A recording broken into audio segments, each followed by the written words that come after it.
Hello, nerds. Welcome to another episode of the History Nerds United podcast. I'm your head nerd, Brendan.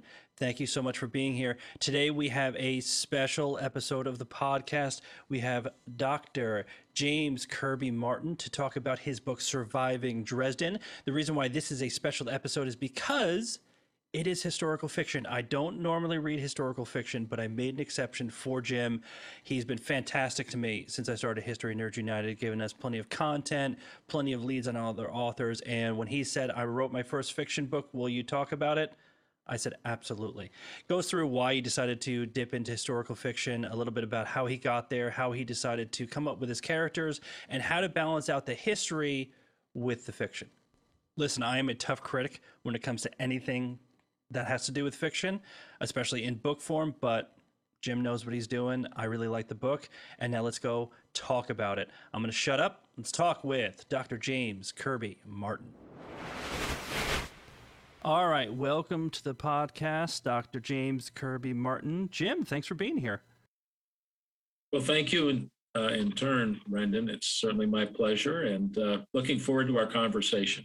And we're doing it a little backwards, right? Because you and I have already talked a couple times. You're a scholar on Benedict Arnold, and that's something that we've already recorded and people will hear later. But first up, we're actually here to talk to you about Surviving Dresden, which is your first novel. All right, you've done a lot of writing, and this is your first novel. What made you decide, hey, it's time to jump into fiction? Well, there are various factors that came into play. One of which is that in my writing career, I've always been looking for the good story, the story that's worth telling, and the story that would add some meaning to whatever the reader was looking for, so that I wasn't just wasting the reader's time.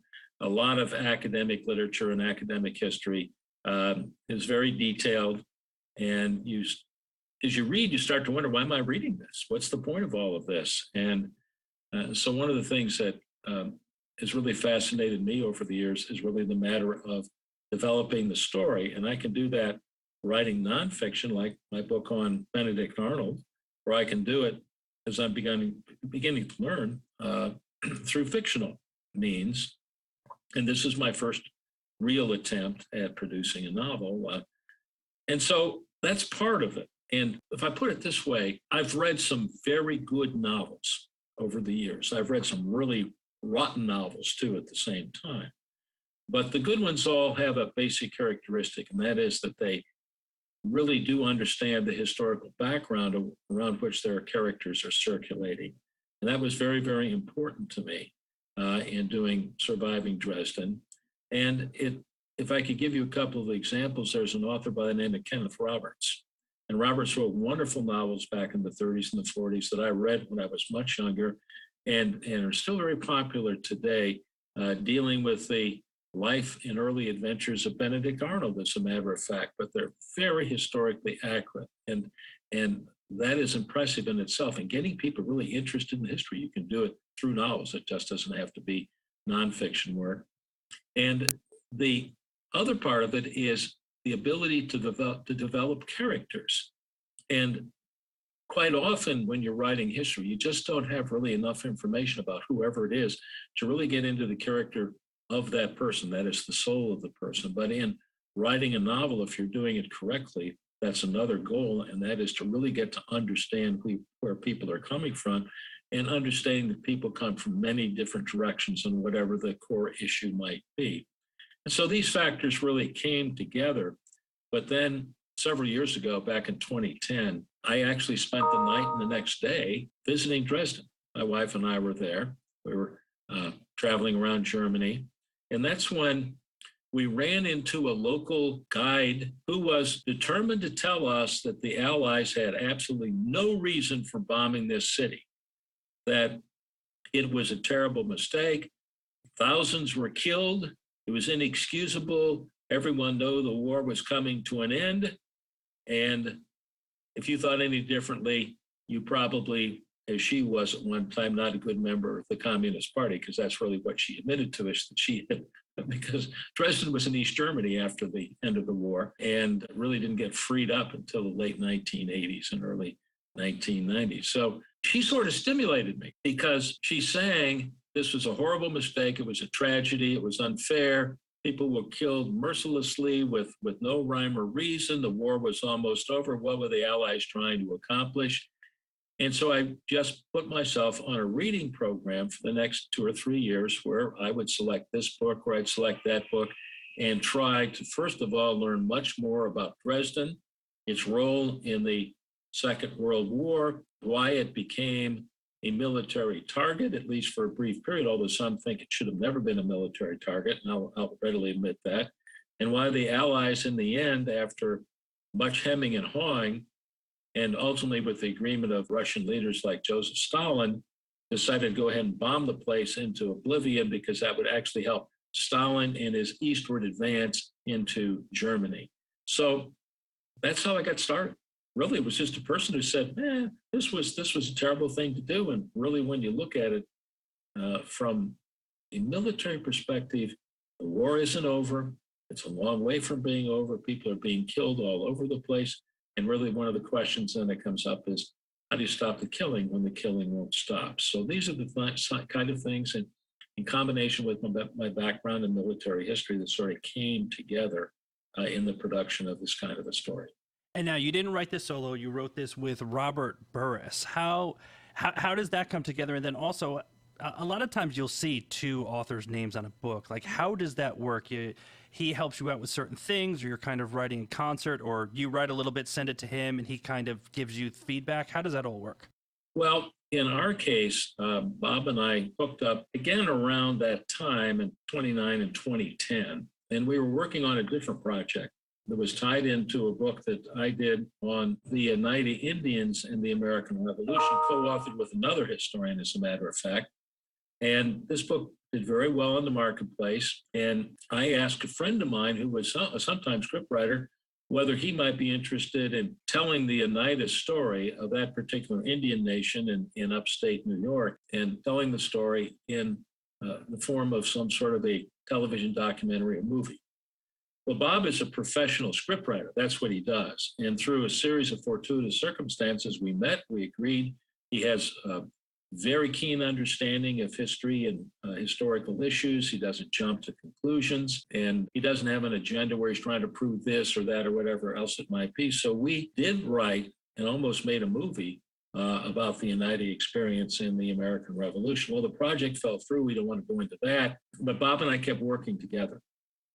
And one of the things that happened then, 2 or 3 years after that, that's saying around 2013, 2014, into 2015, I approached Bob about, well, why don't we do a movie script about the bombing of Dresden? And so he and I agreed. We worked out a deal whereby I would feed him the material, the historical material. He would then take what I'm not really do it if I wanted to, but he really is proficient at it, and that is to turn it into script-like language, with the scenes broken down and just like you'd find in any kind of a movie situation. And we completed a script on Dresden and the bombing of Dresden. And most of the characters that are in the book had some part in that. And we circulated it, got some mild interest as one can get, but couldn't get that firm bite. And then we got together. What should we do? And then we changed the focus. And that is, we went from a main character that appears very briefly in the book, but we downgraded him when we upgraded the character Gisela Kaufman, the half-Jewish woman, and turned her into one of the major focal points of the book, and that is trying to get at the experiences of people, and in this case, a woman who's trapped in Dresden, half-Jewish in background, has not been hauled off to the camps yet because her parentage, her father protects her because he is not Jewish, and so on and so forth. So we began to explore her and make her more central. And we also upgraded our English pilot, Wallace Campbell, and really tried to develop him much more fully than was in the original script. And then the good news was we found a producer. That's good. However, we also found COVID at the same time. Didn't we all? So you talk about an instant shutdown, and suddenly we're just with the script. The producer, Hollywood just started to go, well, Well, we all did, I suppose, go crazy. And so I suggested to Bob, I said, well, have the script. Why don't we do this? Why don't we turn it around and to write a novelized version based on the script? And that's actually what we did in a relatively short period of time, because the script really does outline things. It's an outline for what will become the book. And then the way we did it, I would feed Bob material. Bob would do a draft. Bob sends it to me. I redraft the draft, and I send it to Bob. And 3 or 4 times we go back and forth, back and forth, back and forth, not always agreeing on everything, but having enough consensus in the end that we produced the book manuscript. And then in turn, we were able to find a publisher for it. So that's really the background. We work well together. And we've actually done 3 movie scripts, the one being Dresden, the one on the Oneida Indians. We actually did a 3rd one on George Washington and the Newburgh Conspiracy, when Washington confronts the army in 1783 and says, no, I'm not going to become your dictator. That would destroy the whole of everything that we've been working for and trying to create a free and independent republic. And we have other projects like that lined up, and those are kind of in the beginning stages, so I don't really want to talk about them too soon. So that's really what it is. It's a collaboration. That's the best way to describe it. And sometimes collaborations work, and this one worked very well. And I think we produced, and of course I'm a little biased, I think we produced a very good book that all sorts of features about real issues and real problems and real people who are set in a very, very difficult situation where they don't know what we know and the reader knows. They're going to get bombed. And one of them is a bomber and the other one is being bombed. And so that helps build the suspense of the story in terms of how things are going to work out in the end, with some, I think, important and informative surprises along the way. It does help that each chapter lets you know just how far out from the bombing it is. But that's an interesting question that I have as I'm reading the book is you have real historical figures in there. This is not completely fiction. You have Bomber Harris, who, depending on who you're talking to, is either a war hero or a war criminal. And even Uncle Adolf makes his appearance for a short and very uncomfortable scene. But when you're writing stuff like that, how do you decide where the historical figure comes in and then how they interact with their environment, right? There are certain liberties you had to take to understand what was happening in the room, and you're taking some things and some people that really exist, but then adding some fiction around them. How do you make those decisions where, hey, I'm going to take some liberties over here, but I want to stick to the history over here? Well, the first goal is to make the history as accurate as possible. And to do that, you do have to include Adolf Hitler. You do have to include one of my, I think, most interesting characters, because he's everything evil from my point of view, a man by the name of Martin Moochman, who was the Gauleiter, or he was the regional leader of the Nazi party. He was really in charge of the province of Saxony, where Dresden is located. And he was a power-hungry megalomaniac who could care less about people. And so we're dealing with trying to get these kinds of real characters, and then we're weaving our own fictional characters in and among them. But the fictional characters help tell the story and help make it clear what is going on. And that is, this is a long-term, if I can put it this way, death march for the world. When we start at the beginning, we have one killing, and that is the so-called suicide of Hitler's half-niece, Jelly Robbel. I don't know whether to say it's Gelly or Jelly, but it's Robbel. And that is, she is related to Hitler and is living with Hitler, beautiful young woman. Hitler dominates her. I mean, she really becomes a metaphor for what's going on in Hitler's life. He has to control everything, and he has to control her. And ultimately, she wants to gain her freedom. And ultimately, they struggle. By the official record, she obviously committed suicide, but by the unofficial record, there's lots and lots of evidence that he probably killed her because he tried to control her. And Jim, I'll say this too. I read that part of it, and I thought, oh man, Jim's really lost it. Like, this is sick. What do we need? And then I went, wait a second. And, I did what I always do, even though a lot of people would yell at me. I jumped on Wikipedia just to double check, and I went, oh God, I already hated Hitler, but he gets grosser the more you learn about him. Isn't that the truth? I hate to say that. That's the truth. He was one well, I don't. Words can't describe him. Just, yeah. I mean, if you want gross and mean-spirited and evil, an image of the devil just conjure up Adolf Hitler, because in the end, he really convinced himself and a lot of millions of people that he was a god. And that's just beyond belief. But he was a most destructive kind of a god. And that's what I really tried in opening the book by what I would call, honestly, the killing of Jelly.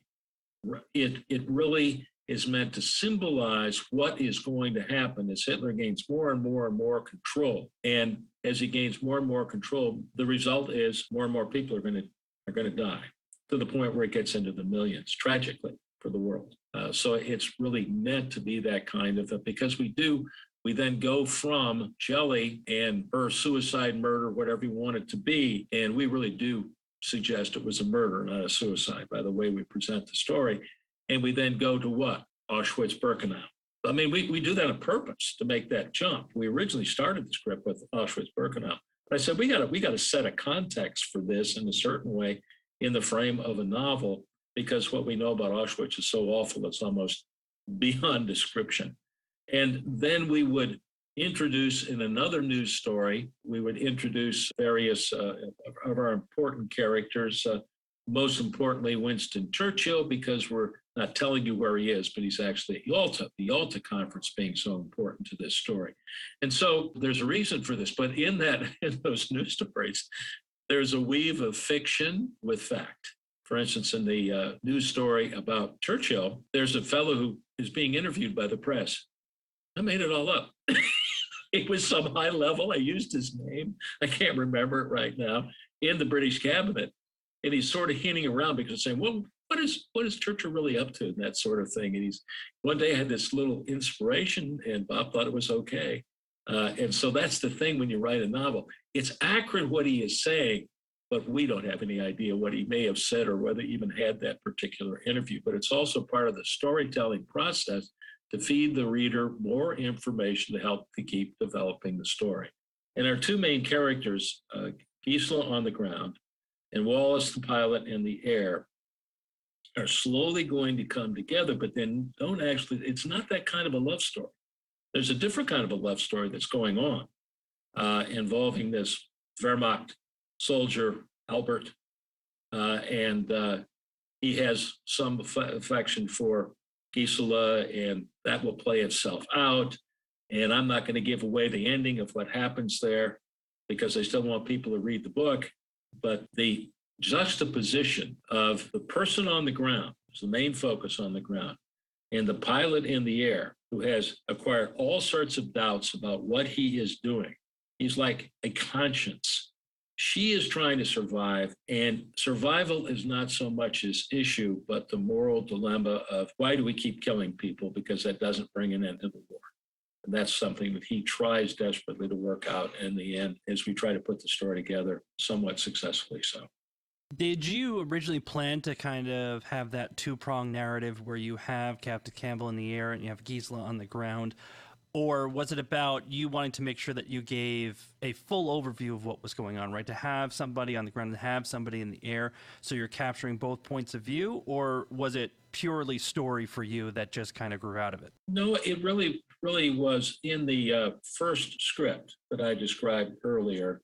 Didn't go into detail about it. Our main character was actually an American pilot of Jewish background, and he's blown out of the sky.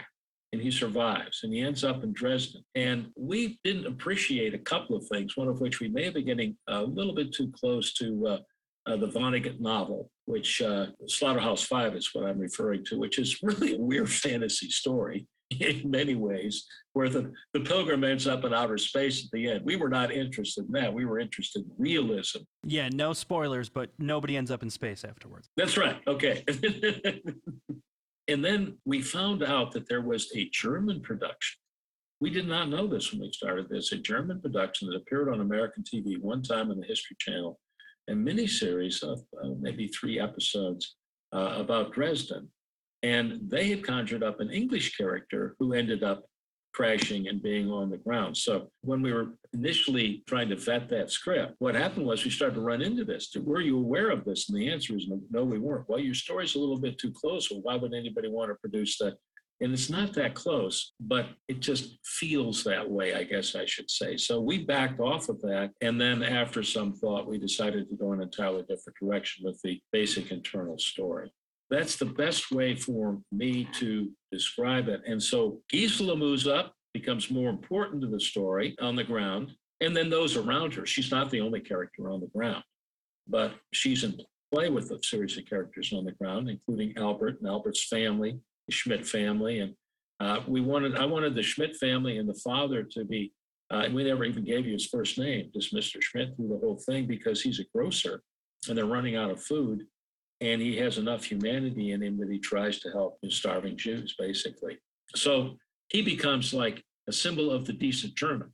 So characters have different purposes without our saying this character has this purpose.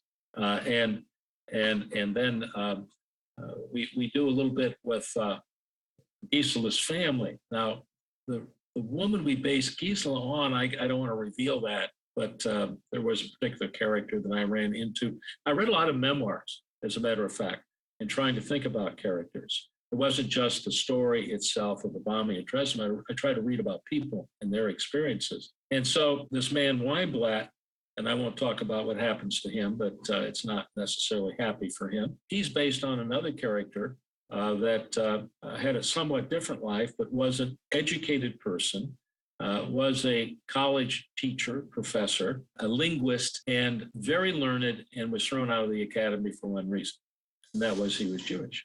And then he has much of his property taken away from him. Now with Wallace, I read a memoir. I can't even remember which one it was because I read, I don't know, lots of them. They're out there. They're thick and fast that people want to be interested in. Some of them are fascinating and very, very interesting with what people went through. And there was this one British pilot. I can't even recall whether he was a bombing pilot or whether he was flying smaller planes, fighter craft, that sort of thing. But he argued that the war should have ended in 1943 because our leadership, that is, would be Churchill and Stalin. We can throw Stalin in this situation, and Roosevelt does put in an appearance too in this book, Franklin Roosevelt, that they should have just sat down and negotiated with Hitler. And that way we ended the war. Now, realistically, that was never going to happen. Yeah, it's a pipe dream. But I mean, it's a pipe dream on the part of this guy. And he's just trying to rationalize, why was I involved in all of these horrible experiences, which he goes on to describe. And so he becomes a seed for a guy like Captain Wallace. But the Wallace experiences we develop is somewhat different in terms of how he's trying to work out the fact that he has been on 20-some missions. He has somehow survived them. He's keeping his crews alive. Things start to go wrong for him. He's gotten to the point where we're really not doing anything except killing people, and that's not bringing an end to anything. And so he's thoroughly frustrated, almost to the point where he's unwilling to drop the bombs. It is interesting, his arc that you give him where, again, without giving away how it turns up, you're inching him towards conscientious objector, right? And what I do like about that is it would be very easy to do the Hollywood thing of, even as I was reading it, I'm like, oh, I think I know where this is going. But you didn't. Nope, it doesn't. No, it doesn't. No, Hollywood, that might be a problem, Jim. They're going to try and change that before the movie comes out. Okay, we'll think about it. It's very interesting. He's not someone who, started out as a conscientious objector, and this is something he's always believed in his whole life. You inch him that way. And it seems to be that's you actually kind of working out yourself what you were talking about that started this whole thing, which is, was it okay to bomb Dresden? Does it make sense from, a humanity perspective, from a military perspective, and things of that nature? And Gisela is kind of that Hollywood strong female character has got to do what she's got to do.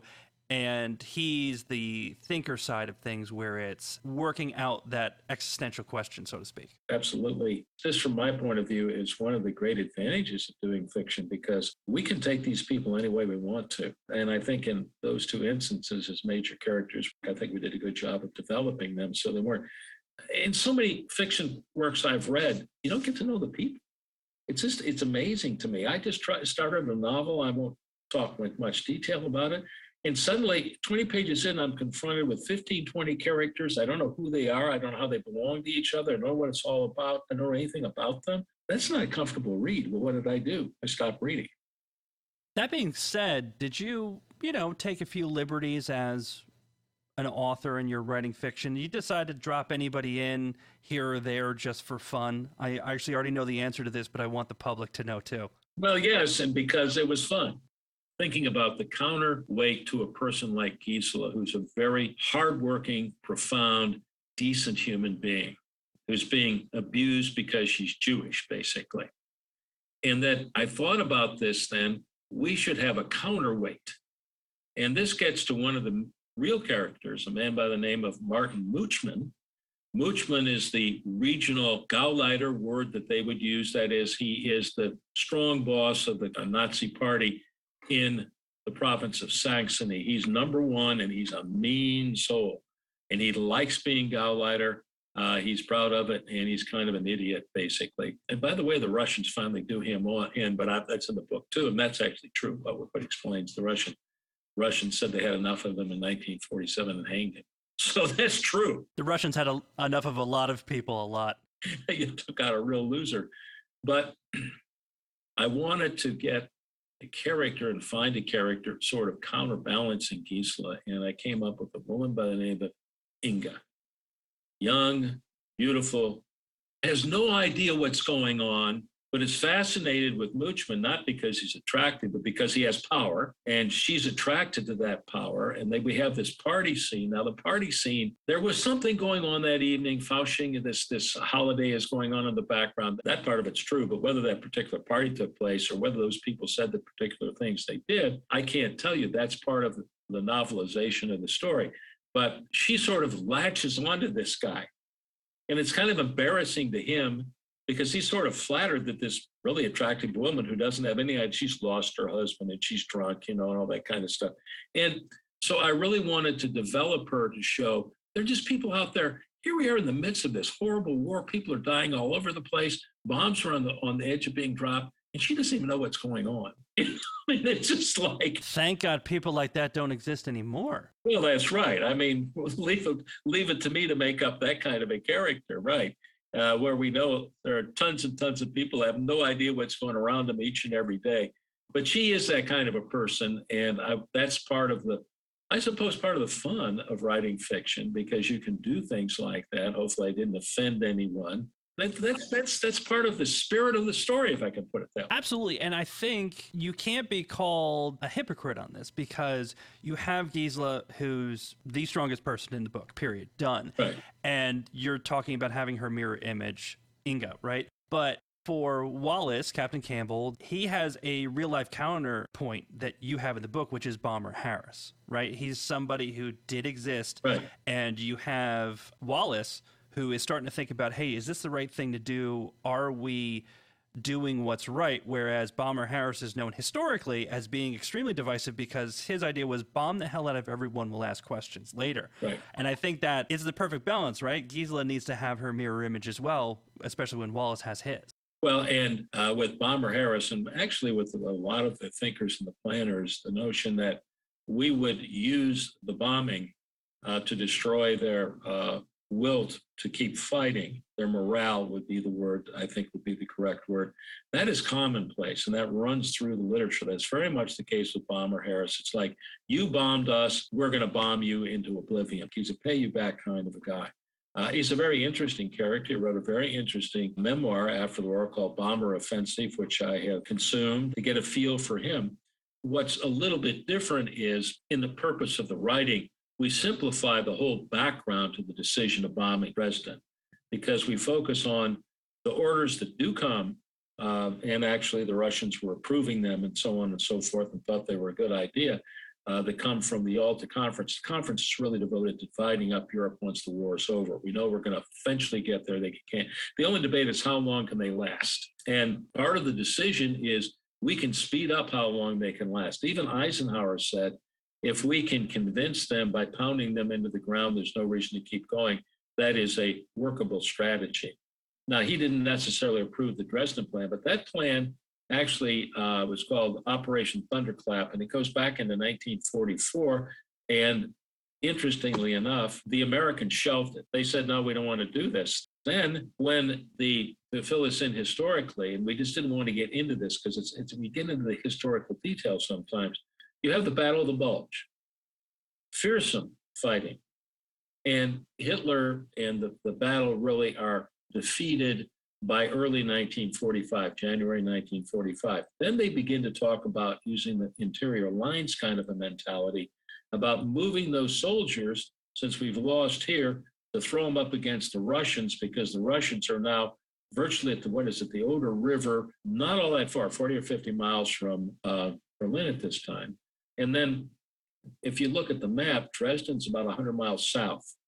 And the Russians are also coming up through that route too.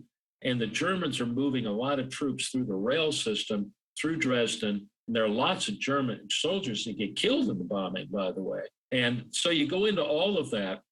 But the fact of the matter is, it's interesting and fascinating detail for the historian or for the person who really wants to understand the war. But all we did was we said, okay, Stalin liked the idea. The Americans and the English liked the idea, with the hint, which was another factor, we can show Stalin how strong we are. Because the Russians have an air force, but they're not loaded with bombers. In fact, I'm not sure of this, but I don't think they had many, if any, bombers. That is, the big planes, the Lancasters, the B-17s, that sort of thing. And so it's like, we're going to show the Ruskies we're pretty tough people, and that they're already thinking ahead. Even though we're allies, all we do is have a common enemy. But when that common enemy is gone, maybe we can become enemies. And so we can show them some of our muscle. And Stalin says, yes, that's good for us. If you break up that rail network, if you take out a city of because a lot of war manufacturing going on in Dresden, that's good for us as we sweep both west, and as we sweep north, and as we sweep westward toward Berlin. And so that's all a part of the background. The question was, how deep do you want to go into that?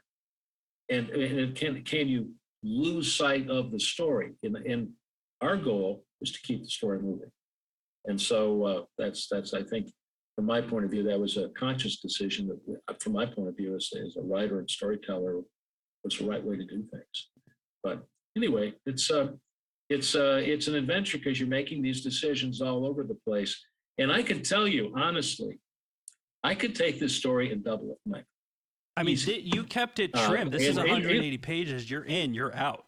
Yeah, it's not meant to be. It's get in there, get the story, think about it, the meaning of it. That was the goal. But let's say someone would like to come along, and if you're available and you'd like to talk to me, please let me know. I'm talking about the person who'd like to develop a miniseries. We can take all of this and we can expand it. That is. But the idea of the book is to tell the story and to get on with it and to build the suspense. Because again, if I could do a whole program on the Operation Thunderclap activity that's going on in 44 and into early 45. And we have Wallace Campbell. He's on a bombing run to Berlin. And I mean, they're bombing Berlin to oblivion at this point in time, which is part of the thinking of the Thunderclap operation. So these elements are there, and you can continue to develop the story and the characters if you choose to do that sort of thing. Well, let's just assume, Jim, because obviously we're going to put this out there and this is going to get made, right? A movie miniseries, I think there's two important questions left. Number one, let's do some dream casting, right? All right, we're putting this out there. I thought about that. We're putting this out there. Who's Gisela? Who are we casting for Gisela? I'm going to go first. Okay. I think it's Scarlett Johansson. I'm thinking of the movie Jojo Rabbit. Oh. She's already played a German. Yeah. And I think she can pull this off. What do you think? I think that's an excellent choice. The actress needs to be young and clearly, as we described, because she is part German. She's also part, I guess, Aryan through her father. And she's more blonde and blue-eyed, so she doesn't look like she is Jewish. She looks gaunt and wan and everything like that because she hadn't been eating well and clothes and, or shot and whatever else it might be. But Johansson would be excellent. And if she's available, I'm sure I'll be glad to talk to her anytime. Isn't that That's nice of very me? nice of you to take the time out of your busy day. I'm that kind of a kind guy, right? Now we'll do one more.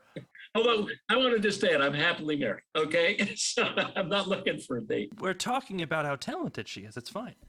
All right, so Wallace. Yeah. The easiest answer would be, okay, we need a British guy. Benedict Cumberbatch is in everything already anyway, so we know how we can do it. Right. I'm trying to think if there's a dark horse candidate that I can come up with.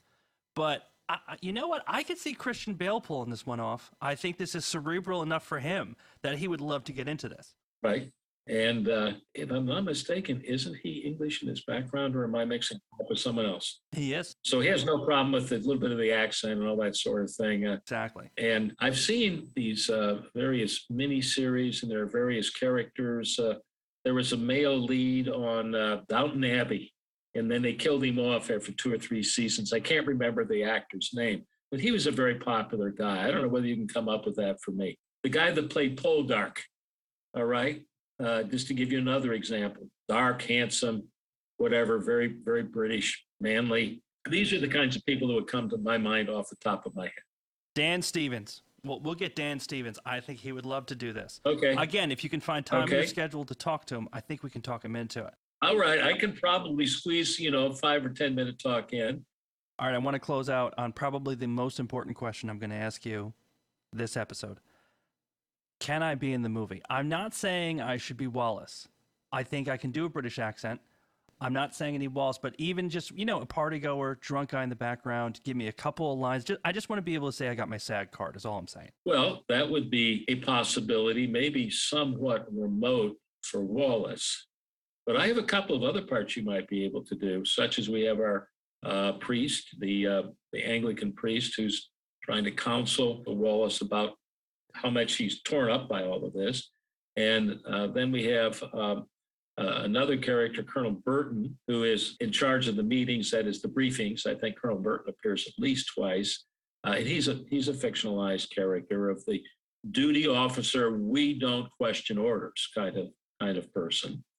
So those parts are still available so far as I know. I don't know if I can do the Anglican priest. My Irish Catholic mother would not be happy with me, even if I am acting. Okay, well, you can always try out. Beggars being choosers, right? And I've tried to figure out what my part would be in this. And it may be just walking through a scene or something like that, which I did, with the Benedict Cumberbatch. Jim, obviously you're Bomber Harris. Come on. I've been setting up this big reveal. You are Bomber Harris. I don't have enough of an accent. I'm not sure I could pull that one off. I have a lot of English in my background. It's sort of the dominant from doing the various tests that we do. So I've got that very heavy English background, but somehow as my family's migrated across and developed, going back to the Revolutionary time, we lost those accents along the way. But that doesn't mean we can't find them. And I will admit, even though I live in Texas, I don't have much of a Texas accent, even though I've lived here for almost 40 years. So yeah, I remember doing my ancestry test, and it came back, and it just said, "You're Irish, stupid." There you go. Well, the important thing is, Jim, I'm gonna have my people call your people. Okay. We're gonna get this figured out. Okay. Hopefully, we're gonna film somewhere really nice that I haven't been before, and we're gonna get this thing done. But in the meantime, everyone needs to read Surviving Dresden. We're gonna have links for it all over podcast page and everything else. And Jim, thank you so much for joining us. Certainly my pleasure. And I want to encourage people to get into a good story like this, because there's a lot of meat there. There's a lot of entertainment value, and there's a lot to think about at the same time, especially the whole matter of how do you stop the killing when the killing won't stop.